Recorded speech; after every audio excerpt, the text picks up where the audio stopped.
one of the heavy-hitting fixtures in this group. Rinch, talk to them. My goodness, bro. SHUTO versus KUSANAGI in the building. You can see 2 first-place finishes in the offline events for CPT this year. Super Premier Singapore, first place. First place at UFA for KUSANAGI. I mean, these are 2 titans taken to the field right now. SHUTO, also one of the fan favorites here in Japan, had one of the loudest pops I've heard out of any of the players being introduced today. And of course, KUSANAGI, this is in his home territory, but he is also one of the fan favorites around the globe, right? Obviously rocking the RYU as well. This man, when he is on his reads, he can beat anybody. Legit, right? I mean, he's a Victrix ambassador, newly sponsored by Team Falcons, strengthening that fighting game roster. Shout out to Team Falcons. Obviously, he was in LA recently for the EVO Awards, alongside with Mr. Crimson. Punk was down there as well. We know him as the RYU specialist.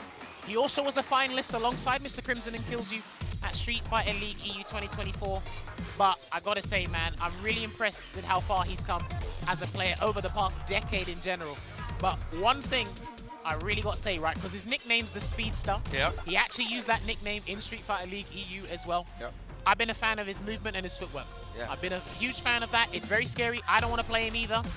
But part of that is just the word unpredictability. I think that's the best way to describe it. Absolutely, and I love the fact that you brought up how KUSANAGI has grown over the past decade. Despite being, what, early 20s? He's one of those, right? He is a second-generation fighting game player. That's how long we've been playing some fighting games now, where people who started playing fighting games have children that go on to play fighting games. If you did not catch his winner's interview at UFA, it's one of the best interviews I've ever seen in esports. You done it. Yeah, I was lucky enough to be a part of it. Lucky enough to be a part of it. I asked why RYU. He said, my dad played RYU. RYU is in my blood, and he is here representing it at Capcom Cup 11 up against SHUTO and the Dark Hado.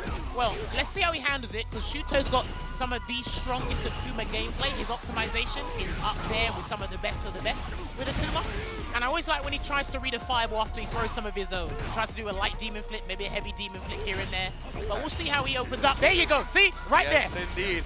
And especially after the double perfect parry on the fireballs, right? SHUTO is already looking clean to combat with the projectiles, but you saw KUSANAGI was ready, however, not ready for that one. Looked like he tried to escape through the air on backdash. Now reaching. Oh, boy. Can't do that against AKUMA. You'll die real quick. Oh yeah, gotta be careful, man. And again, as we like KUSANAGI's movement, what you got respect about SHUTO, Logan highlighted this before in Singapore, but I think you guys brought up in general. His usage of standing light punch and standing light kick in neutral, absolutely phenomenal. Yeah, one of the best to do it, and I think that's so important in Street Fighter in general, being able to have that fast walk speed, know how to pick your spots with the lights, and then going in. This is the time where you said, right, after his own fireball, looking at Demon flip in, that's exactly what happens here. And SHUTO, I mean, off to the races here in game 1 so far. I thought he was gonna die. Yeah. I thought he was gonna die for that whiff 100%. Checks the drive rush overhead, and now we just delayed the death a little bit as SHUTO closes out game 1, much to the pleasure of the crowd. There you go, gonna dunk on him with the sip of Calamity there with the Super Art 3, a very rapid game, and it didn't look like, or it didn't feel like KUSANAGI was playing bad, but that's how much these games just flow by. 100%, man, and we always know the damage on AKUMA, but of course AKUMA can explode if RYU gets one of his optimal starters, so KUSANAGI just really hasn't found that sweet spot yet. I mean, AKUMA makes you reevaluate your life choices and your health gauge. Yeah, exactly. That's what it feels like. It feels like both characters are at 9k health when you play against AKUMA. Good throw there, gonna close the distance and make sure he gets back in there. The fireball trap is to kind of get you, goad you into throwing the fireball back, so he has that immediate counter like we've spoken about. It's funny, you can see him even buffer. Like, he buffers it and then waits to see if the fireball comes out and then presses the button. This is actually really interesting. Get it right. Feet firmly planted on the ground, trying to get those perfect parries there. And speaking of which, perfect parry right on cue, reset the damage scaling. SHUTO asleep at the wheel. That's one of the things with KUSANAGI, right? He loves the resets, he loves his reactions. Oh my goodness, DPs left and right. Brother, you know what it is? It's not even KUSANAGI, it's the French. They love their overhead resets. You're right, you're right. Shigeki. He can't get close, but they both got to watch out for level 1s. Oh, they both got to watch out for level 1s. It's very scary. He jumps over and he actually gets the sweet punish. He can chip out and does so with the projectile. He only built the level 2 with the fireball. Yeah, he didn't have it until he got hit by the fireball. Oh, well, they input it anyway, but... yeah, because I was like, oh man. It's going to be real scary. And of course, the projectile shuts down the level 1, as we know. All right, gets dunked in the face with a conversion into the high blade kick and stores up a Denjin charge there for later safekeeping. Oh man. once again, though. Beautiful throw bait set up by SHUTO. Obviously, AKUMA gets such a high reward from those. Okay, trying to stagger that pressure there after the amplified Ashigeki there, but he will store up once again here, Ringe. One stand fierce in his curtains. Yeah, exactly. I mean, that health bar is going to disappear real quick. Maybe even immediately. Another DP is having such good reactions to the demon flips. One of the overhead, because that also would have been dead. Oh my goodness, called out the charge Ashigeki with the DI. All right, hang on. He might be able to take the round here. We're going to a final round, and it looks like he's going to have to do another Super Art 3 and slam dunk his way into potential set point here against Kusanagi again. He's not playing badly. He's not. He's not playing badly, Kusanagi. But the way players have been so informed of their opponent's resources and how those resources are going to affect their decisions, so impressive here at Capcom Cup 11. Oh, he waited. Oh, that's huge. That is massive. All right. I mean, it's not over, but it's going to be long for Mans to take one out of your book. Kusanagi here setting up shop. He's got the corner as well. AKUMA leading. Oh my goodness, and ate a knuckle sandwich for good measure.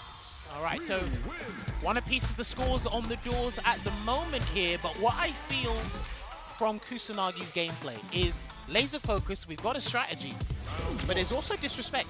Yeah. He's not, it's like he's looking through SHUTO, not at him. Yeah. Because he's waking up, he's getting hit by DPs, he's still getting hit by certain straight hits that convert into big damage. Got to show a little bit more signs of discipline and respect there, I feel.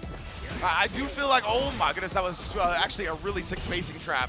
Getting the drive rush whip punish afterwards. But Kusanagi, that's a little bit part of his game, I feel like, right? Like the disrespect aspect, trying to throw off his opponent. It could be SHUTO or Johnny Donuts. He's going to play him the same way. And he got hit again. He studied the tapes. He knows some of this Ashigeki pressure is not real, susceptible to drive impacts. I love this from SHUTO, right? This is the luxury you're afforded when you see the group stage. You can research players, research their characters, and no, so unfortunate, but he didn't wait till he was grounded. That's one of the annoying things about trying to punish Shitatsu from RYU there. You could get a forced knockdown by accident, but it doesn't matter. It's completely irrelevant because he won't need the bar, and it's deja vu all over again with SHUTO putting himself at set point against Kusanagi. Playing it nice and slow now. Kusanagi, obviously, no, SHUTO's on set point.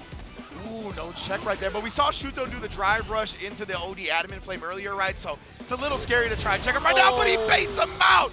Oh my goodness, the super late OD air fireball. That's clean, and here comes the throw loop. Still got a little bit more time. One button will do it, and he's trying to perfect parry that button. You got to be careful, man, because he might pile on those throws again. Oh my, the fierce starter. Not going to spend too much meter just yet. He just wants the advantage. Gets it off of the crouch medium, kick into the Ashigeki. Now the level 3, got the life lead. But if SHUTO comes up with the right choice, he's won the set. Yeah, exactly. One hit spells the end. There's the light. Do not throw a fireball back. Please be careful. Oh, okay, he blocked the overhead. He's nearly a burnout, and he can't do anything about that. He cannot do anything about that. Yeah, it's 0 meter on deck. He's got to look for a time to jump out of this corner, but he's not going to find it. SHUTO, much to the delight of the crowd, takes the set 2-1 over Kusanagi. You know what it is. There you have it. Preserved all that meter for the biggest and finest combos to instill fear in his opponents there. And SHUTO does take it over Kusanagi. 2-1, nailed by